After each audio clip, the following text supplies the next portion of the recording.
ఉందో అలాంటి గచ్చిబౌలి ఇంకోటి రెడీ అవుతుంది. ఆ ఏరియా పేరే షాద్నగర్.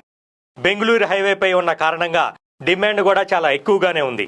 ఒకప్పుడు గ్రామ పంచాయతీగా ఉన్న షాద్నగర్ ఇప్పుడు మున్సిపాలిటీగా మారింది. అతి త్వరలోనే ఈ పట్టణం గచ్చిబౌలిగా అవతరించనుంది. ఎందుకంటే ఈ ఏరియాలో పోలేపల్లి సెజ్జితో పాటు 3 ఇండస్ట్రియల్ ఏరియాలు ఉన్నాయి. Mekaguda industrial area, Kothur Nandigama industrial area, Balanagar industrial area. ఈ 3 ఇండస్ట్రియల్ ఏరియాలో ఇండస్ట్రీలు రానున్నాయి. అలానే షాద్నగర్లో అమెజాన్ డేటా సెంటర్ రూపొందుతోంది. రీసెంట్గా మైక్రోసాఫ్ట్ కంపెనీ డేటా సెంటర్ కోసం షాద్నగర్లో 48 ఎకరాలు కొనుగోలు చేసింది. పోలేపల్లి సెజ్జిలో పలు ఫార్మా కంపెనీలు, సాఫ్ట్వేర్ కంపెనీలు రానున్నాయి. Amazon, Microsoft, statue of equality, Natco, MSN pharma వంటివి షాద్నగర్లో ఉన్నాయి. కొన్ని కంపెనీలు ఆపరేషన్లో ఉండగా కొన్ని రెడీ అవుతున్నాయి. ఓవరాల్గా కంపెనీలు పూర్తి స్థాయిలో డెవలప్ అయితే దాదాపు 2.5 లక్షల మందికి ఉద్యోగ